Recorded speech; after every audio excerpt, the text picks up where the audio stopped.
तो और आज हम अपना लेक्चर स्टार्ट करने वाले हैं बीबीएस। बीबीएस का जो फुल फॉर्म होता है बार बेंडिंग शेड्यूल।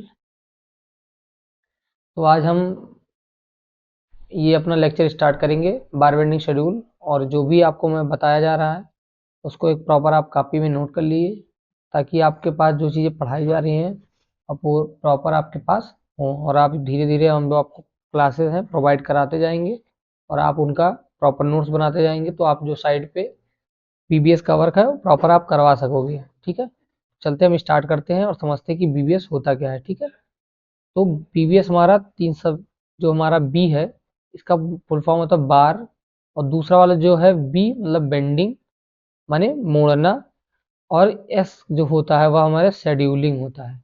ठीक है, इसको शेड्यूल करना। ठीक है, चलते हम समझते हैं क्या है।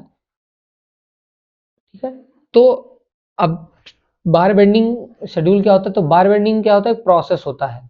किस चीज का प्रोसेस होता है, कटिंग का और बेंडिंग का एक प्रोसेस होता है। और इसमें जो यूज होती है क्या होती है, रेनफोर्समेंट हमारी यूज होती है, तो उनके कटिंग और बेंडिंग का एक प्रोसेस होता है।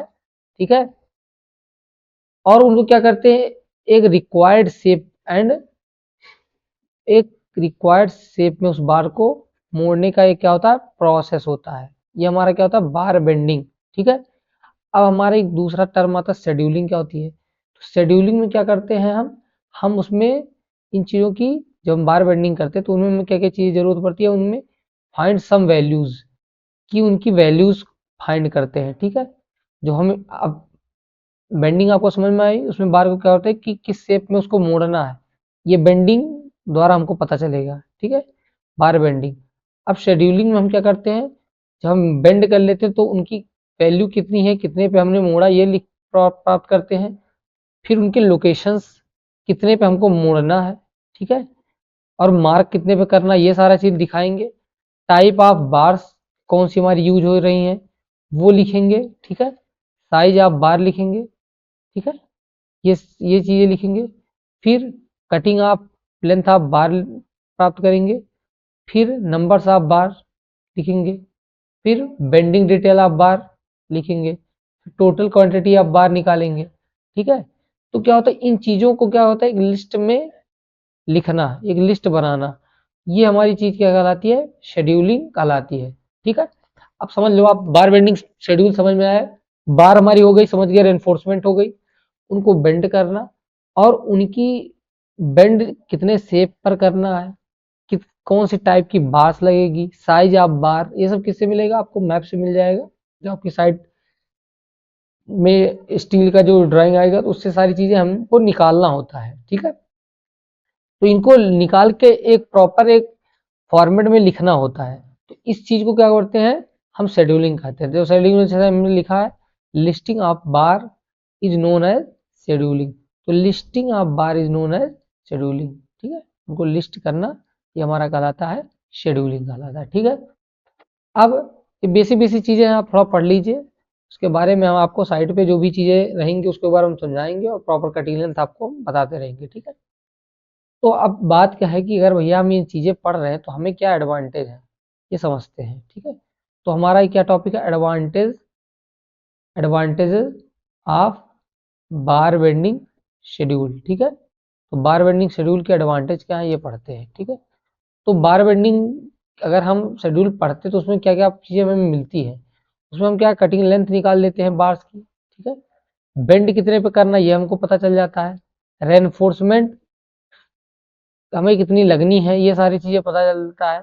हम जो हमारी वेस्टेज होती है उसको हम अवॉइड कर जाते हैं, क्योंकि हमें एक सीट मिल जाती है जिसमें पता होता है कि हमारी ये बार से इतनी लगने वाली है, ये बार से इतनी लगने वाली है, तो इससे हमें पता चल जाता है।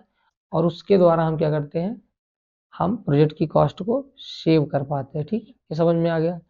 इसमें क्या करते हैं, it's provide better estimate of reinforcement. ये हमको क्या करती है, बार बेंडिंग शेड्यूल हमें एक एस्टिमेट, बेटर एस्टिमेट देती है रेनफोर्समेंट की, जो उसमें स्टील लगने वाले हैं। ठीक है, ये हमको एस्टिमेट दे देती है। ठीक है, each and every structure members. ठीक है, पीबीएस क्या करता है, much useful of during auditing, मतलब जो हमारा काम हो जाता है तो कितनी स्टील लगी, कितना वेस्टेज लगा, तो ये सारा चीज हमको बीबीएस द्वारा प्राप्त हो जाता है। तो ये चीजें हमारी एडवांटेज हैं। ये चीज़ें आपको इंटरव्यू क्वेश्चन में कभी पूछ सकता है कि भैया ये BVS अगर आप बनाते हो तो क्या क्या फ़ायदा हमारी साइट में आएगा, ठीक है। तो आप बताओगे कि भैया हम अगर BVS साइट पे अप्लाई करेंगे तो हम आपको इस तरह का फ़ायदा कर देंगे। तो आप इन चीज़ों को बता सकते हो या पूछ लेगा आपको इंटरव्यू में, ठीक है। तो आप ये चीज़ समझ गए।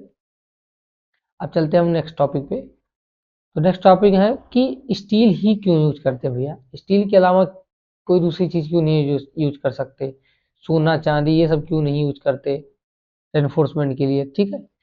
तो बात जो आती है जो हमारी स्टील्स होती है, ठीक है, ये स्टील जो हमारी होती है या इसकी जो होती है कोफिशिएंट ऑफ थर्मल एक्सपेंशन, ठीक है, की जो कैरेक्टरिस्टिक्स होती है वह सिमिलर टू कंक्रीट। तो कंक्रीट का जो हमारा थर्मल एक्सपेंशन थर्मल एक्सपेंशन है और स्टील का जो हमारा थर्मल एक्सपेंशन है, ये इनका जो कोफिशिएंट होता है वह सिमिलर होता है, ठीक है। तो इसीलिए हम क्या करते हैं, अगर सिमिलर नहीं होगा तो हमारा एक समय पे ये एक्सपेंशन होगा थर्मल एक्सपेंशन और वो दूसरे टाइम पे वो थर्मल एक्सपेंशन करेगा अलग अलग टाइम पे, तो हमारा क्या होगा, बॉन्डिंग नहीं बन पाएगी। इसलिए हम दूसरी चीज़ों को यूज नहीं करते, इन दोनों का जो थर्मल एक्सपेंशन है वह इक्वल होता है, इसलिए हम इसको यूज करते हैं, ठीक है। तो ये चीज़ आपको नोट करने वाली बात है, ठीक है।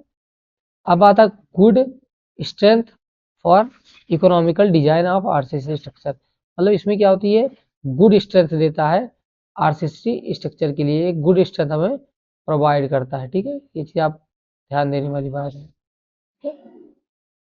गुड ग्रिपिंग, मतलब इसमें आप देखे होंगे ग्रिप बनाए रहते हैं, तो यह क्या करता है कि कंक्रीट के साथ हमें गुड ग्रिपिंग प्रोवाइड करता है, तो ये चीज आप नोट कर लीजिए, ठीक है।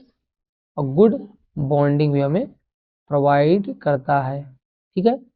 Good resistance against corrosion and high durable, मतलब हमारे जो क्रोजन लगने हैं उससे हमें रेजिस्टेंस प्रोवाइड करता है, ठीक है, प्रतिरोध प्रोवाइड करता है। और हाई मतलब ये लंबे समय तक ड्यूरेबल ड्यूरेबल लंबे समय तक चलने वाला है।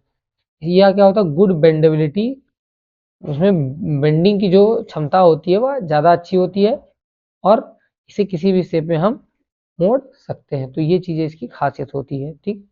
तो हमने कुछ जनरल टाइप्स ऑफ बार देखे होंगे, इनकी ग्रेड्स देखे होंगे, जैसे FE 250, FE 415, FE 500।